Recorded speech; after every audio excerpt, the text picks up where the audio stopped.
আসসালামু আলাইকুম রহমতুল্লাহি ওয়া বারাকাতুহু। সমস্ত প্রশংসা মহান রব্বুল আলামিনের, যিনি বিশ্বজাহানের রব, যিনি তার বান্দাদের উপর বার্তাবাহক নবী রাসূল পাঠিয়েছেন, যিনি ওয়াহির মাধ্যমে ধর্মগ্রন্থ পাঠিয়ে অনুগ্রহ করেছেন আমাদের প্রতি।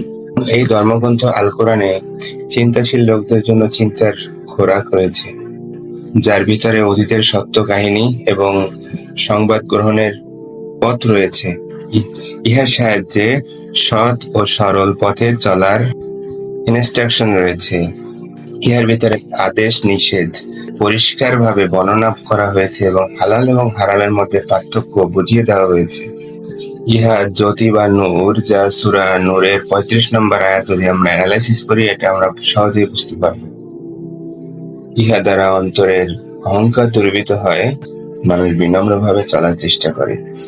ইহার ভিতরে মনের ব্যাধির ঔষধ রয়েছে, সকল প্রকার অ্যাংজাইটি, ডিপ্রেশন দূর হয়ে যায়।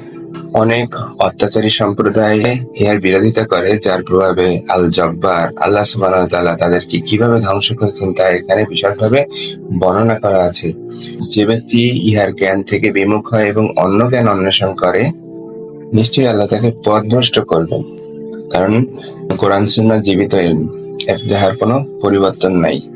This is the rope of Allah, মানে আল্লাহর রজ্জু, যা আমাদেরকে শক্ত করে ধরার ইনস্ট্রাকশন দেওয়া আছে কোরআনে, যা প্রকাশ্য নূর এবং সুদৃঢ় বন্ধন। ক্ষুদ্র বৃহৎ সবকিছু এর মধ্যে আছে, ক্ষুদ্র বৃহৎ সবকিছু এর মধ্যে আছে। আশ্চর্যের কোনো শেষ নাই এর মধ্যে। আর তেলাওয়াতকারীদের জন্য ইহা নিত্য নতুন। সুতরাং আমরা বেশি বেশি কোরআন তেলাওয়াত করব, সময় দিব।